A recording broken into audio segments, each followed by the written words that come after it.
E a Vale, hein? Tá todo mundo recomendando agora. O JP Morgan falou, compre Vale agora. E inclusive no dia seguinte as ações subiram bastante. A Orma falou a mesma coisa, né? Incluiu as ações da Vale na carteira recomendada delas. O BTG disse algo similar, né? O pior momento ficou para trás. Enfim, parece estar virando consenso, mas o grande ponto é: será que a Vale vale a pena? O que tu acha, Gleison? Acho que sim. Vamos ver se a Vale tá barata e também se ela vale a pena para uma estratégia de dividendos. Uma estratégia quantitativa, eu vou falar mais sobre isso nesse vídeo, mas antes eu te pergunto, para você vale a pena? Deixa o teu comentário aqui.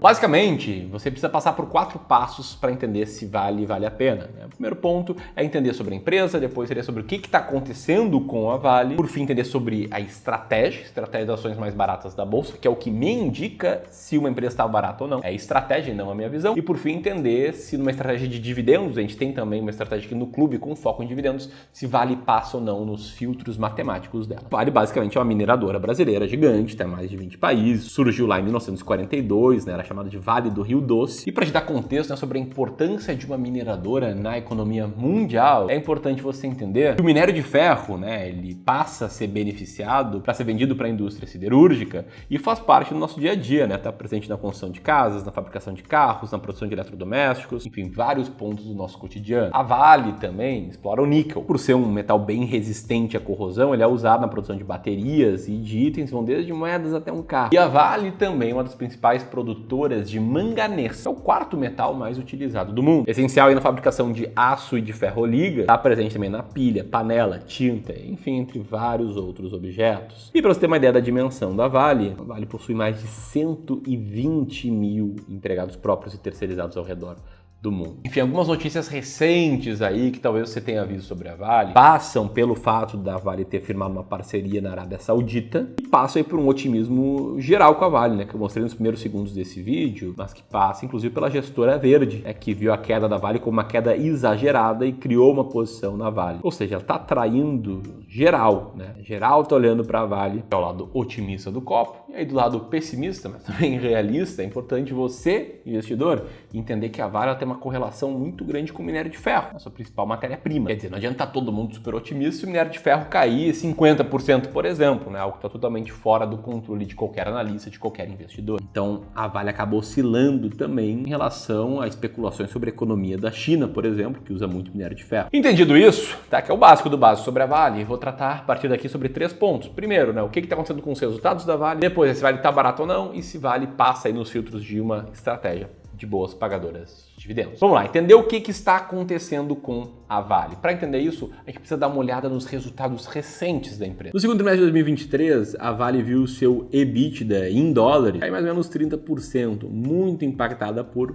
preço, né? Como você pode ver nesse gráfico, a própria empresa publica. Isso tudo embora a produção tem aumentado, né? 6% em minério de ferro, 41% em cobre e 8% em níquel. E também, embora novos projetos, como por exemplo a Salobo 3, estejam rampando acima do previsto. Quer dizer, uma empresa como a Vale, ela precisa primeiro gastar dinheiro, fazer investimentos, né, montar ativos, que é chamado de CAPEX, significa Capital Expenditure, então é dinheiro que ela reinveste nela mesma, para montar ativos que vão aí ser explorados com o passar do tempo. Então ela investiu bastante nesse projeto e agora está rampando, está produzindo cobre até um nível maior do que o previamente esperado. Pelo jeito, as únicas obras que atrasam e rampam mais devagar são as da sua casa, da minha casa, as nossas obras domésticas. Vai trazer aqui que esse projeto, né, o Salobo 3, ele tem o potencial de aumentar significativamente a produção de cobre da Vale, o que pode no futuro aumentar a receita e aumentar os lucros da Vale, por conta da crescente demanda por esses metais em setores como energia renovável e veículos elétricos. Outro ponto importante de ser compreendido sobre a Vale é o seu programa de recompra de ações. A Vale ela reduziu em 16% a quantidade de ações em circulação, comprando essas ações de investidores impacientes que estavam vendendo no mercado. Além de ter distribuído bastante dividendos nos últimos 3 anos, né? São 2 formas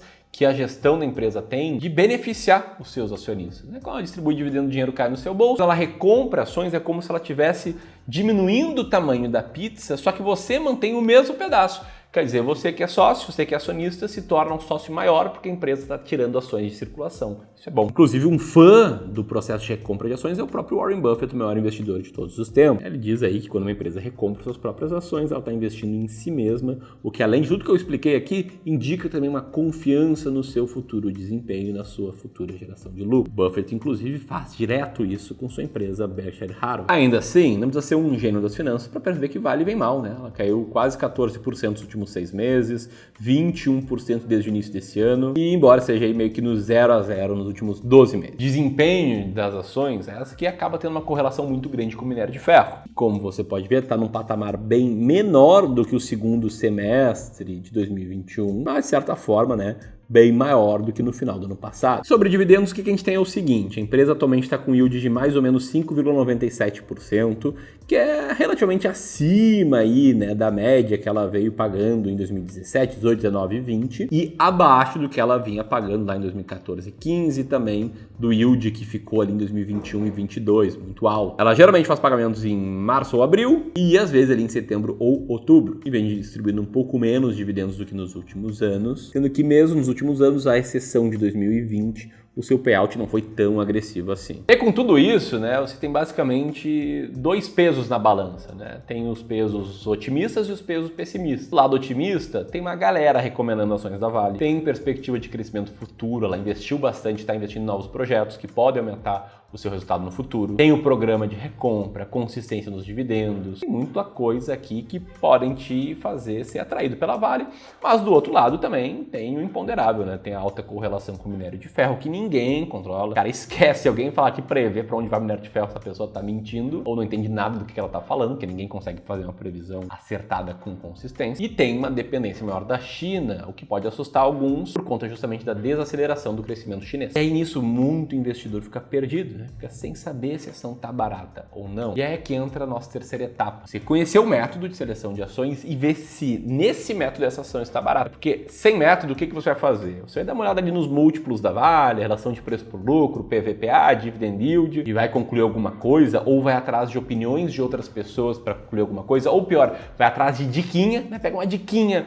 de um colega de trabalho, uma diquinha na internet para decidir comprar ou não. O que até pode te aliviar no curto prazo, né? Porque, pô, você vê uma diquinha, compra, daí tu vai lá e compra e dá. Me aliviei, comprei. Só que quem segue diquinha começa a ter uma insegurança depois de comprar. Fica pensando, pô, o que eu faço depois disso? Para mim, esse é um dos grandes problemas de você investir sem método. Que aí te falta convicção. Você não sabe se vende logo, se ela subiu ou caiu um pouco, e se ela despencar, você não sabe se mantém ou aumenta, abaixa preço médio. Dá para ficar bem claro aqui que eu não gosto dessa forma de investir, não é o que eu faço, não é o que eu recomendo. O que eu recomendo, o que eu faço. E o que os nossos clientes de Wealth aqui do Clube do Valor, clientes que têm acima de 500 mil, 1 milhão, 2 milhões para investir, fazem pela nossa orientação é investir com base em métodos. E quando eu falo aqui investir com base em métodos, tá? Não precisa necessariamente ser o meu. Se você achar legal o método do Raul Sena, o método do Bars, cara, tá tudo bem, mas precisa ter um método claro. Aqui no Clube do Valor a gente tem dois. O método das ações mais baratas da Bolsa e o método da máquina de dividendos, que tem em comum o fato deles serem puramente matemáticos. É o que a gente chama de estratégias sistemáticas de investimento, estratégias que dependem apenas de números. Ambos os métodos têm regras claras, por escrito e matemática. E ambos, se bem aplicados, te indicam sempre quais ações comprar, quando comprar e quando vender umas. Eu não vou ficar aqui explicando meu método para não tornar esse vídeo maçante, mas só queria te falar aqui, ó. Ele foi comprovado em backtest, a gente fez testes aí por quase 30 anos, quer dizer que no passado funcionou bem. E o que a gente faz aqui é rodar uma série de filtros para chegar numa lista de ações baratas. E aí a gente compra 20 ações baratas para diversificar bem a carteira. E essa estratégia a gente aplica aqui nos nossos serviços de Wealth do clube. E se você quiser conhecer essa estratégia das ações mais baratas da Bolsa, ver se vale estar lá entre as mais baratas ou não e saber sempre o que fazer, eu escrevi um e-book que explica a estratégia e revela 10 ações baratas nesse mês. Precisa baixar esse e-book agora para ter mais clareza nas decisões e eu vou deixar o link dele aqui. E aí quando você baixa o e-book e pensa, tá, Miro, beleza, entendi, tá, vou baixar o e-book, mas me conta aí, Vale hoje tá entre as mais baratas da Bolsa de acordo com a tua estratégia? Algo que talvez se você já baixou o e-book você já sabe. E aí eu te digo, né, que com o earning yield atual, a Vale está sim entre as mais baratas da Bolsa, é a nona ação mais barata da Bolsa, com o earning yield de 18,89%. Portanto, ela está na minha carteira. Eu sou um investidor da Vale porque eu sigo exatamente essa estratégia. Agora, ela passaria numa estratégia de dividendos, que é outra estratégia que a gente desenvolveu aqui no Clube do Valor, que muitos clientes nossos seguem. Eu vou te mostrar agora. Mas antes, né, se você está aqui comigo e quer saber se vale a pena ou não, preciso te alertar para um tema muito importante, que é o da diversificação, não só entre 20 ações, mas também entre outras diferentes classes de ativos. Porque é graças à diversificação, com uma estratégia adequada como a do rebalanceamento, que você vai saber sempre quais classes de ativos comprar, quando comprar e quando vender, e que você vai conseguir automatizar suas decisões de investimentos para garantir sempre estar comprando na baixa e vendendo na alta. Um tema que também não é o assunto desse vídeo, mas que no próximo dia 25 eu vou fazer uma live gratuita para quem tiver registrado, o link para registro vai estar aqui, que eu vou te mostrar a exata mesma estratégia que a gente segue aqui na gestão e na consultoria de 1,3 bilhão de reais somados nos nossos serviços de wealth. Quem estiver presente nessa aula vai receber ainda uma série de bônus exclusivos, beleza? Vamos dar uma olhada aqui na nossa estratégia de dividendos, que a gente também tem. Também fizemos um backtest, né? Tem resultados comprovados e bem acima do Ibovespa. Também tem ranking, claro, uma lista, né, de ações que passam nos filtros da máquina de dividendos, que você também conhece, né, uma lista de 7 ações que passam nesse filtro, num outro e-book que a gente escreveu sobre a estratégia de dividendos, que também estamos disponibilizando, pelo menos para quem estiver assistindo esse vídeo aqui de forma gratuita. Vou deixar o link para esse e-book aqui em cima. E nesse hall aí de empresas boas pagadoras de dividendos, a Vale também passa, né, pelos nossos critérios, tendo aí uma média de dividend yield dos últimos 36 meses de 14,53% ao ano. E aqui eu falei mais sobre a Vale, mostrar o que está acontecendo com ela e o que métodos matemáticos, né, quantitativos, que fique claro, né, não acertam sempre, estão te falando sobre Vale. Se você quiser ir além, aprender a usar métodos para investir toda a tua carteira, deixar aqui o link para registro na live, a maior transferência de riqueza da história. Se você quiser entender, né, o que é essa tal transferência de riqueza, postei um vídeo ontem sobre ela, vou deixar o link aqui em cima. Grande abraço e até mais.